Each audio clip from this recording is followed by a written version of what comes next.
Hello everyone, this is Ekta. Welcome to my YouTube channel. So जो हमने पहली video में डिस्कस किया था रियलिटी थेरेपी के बारे में, about basic needs. So today's we will discuss about the goals of reality therapy and process of reality therapy. So हमने बेसिक नीड्स के बारे में बताया था, 5 basic needs. Goals, reality therapy की गोल्स क्या होंगे? सो फर्स्ट गोल आता है कि जो हमारा इंडिविजुअल है उसकी हमें हेल्प करनी चाहिए इस वे में कि वो अपनी नीड्स से सेटिस्फाई रहे। Helping the individual, reality therapy का यह एक इम्पॉर्टेंट गोल है कि इंडिविजुअल की हेल्प इस प्रकार से की जाए कि वह अपनी नीड्स को एक इफ़ेक्टिव वे में कंप्लीट कर सके। देन आता है responsibility behaviour. Responsibility behaviour like जो हमारा क्लाइंट है वो उसको खुद अपनी जो नीड्स है उसके प्रति जागरूक होना चाहिए। उसको ये देखना चाहिए कि उसको क्या चाहिए एट प्रेजेंट। ही और she should be live into present, not into the past. जो पास्ट है उसका प्रेजेंट में कोई भी इफ़ेक्ट नहीं पड़ना चाहिए। सो ये जो रिस्पॉन्सिबिलिटी बिहेवियर है ये किस में होना चाहिए? जो हमारा क्लाइंट है उसमें ये रिस्पॉन्सिबिलिटी बिहेवियर होना चाहिए। सो दैट्स ऑल, ये सारे जो है रियलिटी थेरेपी के गोल्स हैं। देन अभी हम आते हैं प्रोसेस ऑफ रियलिटी थेरेपी। जो रियलिटी थेरेपी है उसकी प्रोसेस कैसे होगी, हम कैसे शुरुआत करेंगे? तो एक काउंसलर या एक थेरेपिस्ट, फर्स्टली उसका मेन क्या होता है कि फ्रेंडली इन्वॉल्वमेंट। जो हमारा क्लाइंट है उसके साथ फ्रेंडली इन्वॉल्वमेंट रखना चाहिए ताकि जो क्लाइंट है वो अपनी बातें हमसे अच्छे से शेयर कर सके बिना झिझक के। तो इससे क्या होगी, इससे जो हमने basic needs reality therapy discuss की थी फर्स्ट एपिसोड में, उसमें हमारी एक बिलोंगिंगनेस की नीड आती है, वो कंप्लीट होगी फ्रेंडली इन्वॉल्वमेंट बनाने से। देन आता है exploring the behaviour.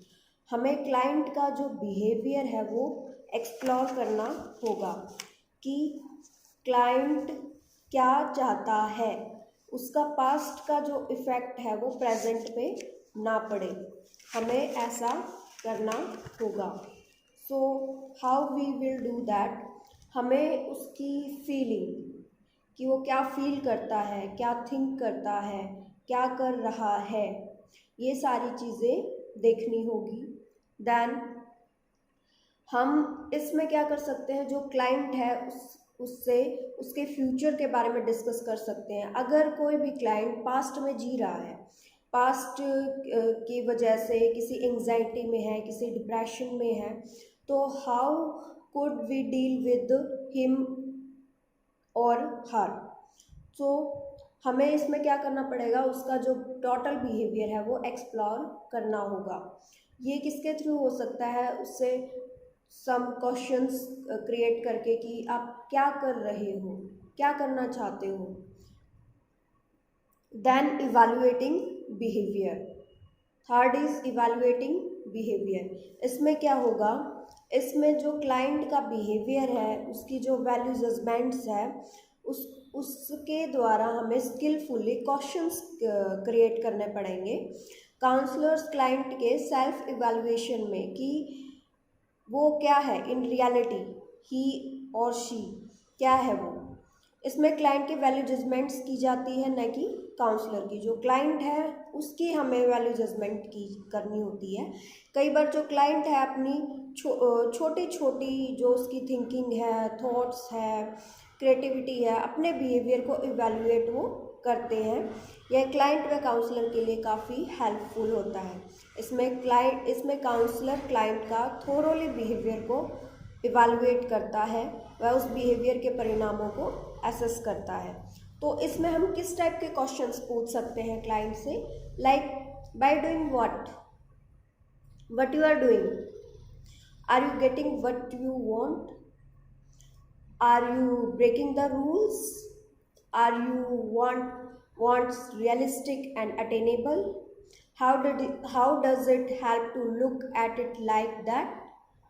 So these are the questions जो कि क्या हेल्प करेंगे क्लाइंट के बिहेवियर को एसेस करने के लिए या उसको एक्सप्लोर करने के लिए, इवैल्यूएट करने के लिए। देन हमारा आता है making plans to do better. Fourth process में क्या आएगा? Making plans to do better. इसमें क्या होगा? इसमें जो स्पेसिफिक प्लान्स हैं वो हमें बनाने होंगे। प्लान्स फिजियोलॉजिकल साइकोलॉजिकल नीड को जो फुलफिल कर सके, ऐसे हमें प्लान्स बनाने होंगे। जब प्लान्स बनाए जाते हैं तो वे साधारण होने चाहिए, ऐसे होने चाहिए जो कि क्लाइंट को समझ में आ जाए। प्लान्स की रिस्पॉन्सिबिलिटी क्लाइंट पर डिपेंड होनी चाहिए और किसी व्यक्ति पर नहीं होनी चाहिए। For example, we can take an example, a poor plan would be, एक पुअर प्लान का हम एग्जाम्पल दे रहे हैं। I will get up at 5 AM tomorrow if my brother wakes me.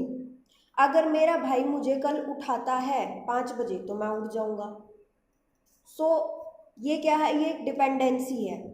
अगर मेरा भाई मुझे उठाएगा तो मैं 5 बजे उठूंगा, अदरवाइज मैं नहीं उठूंगा।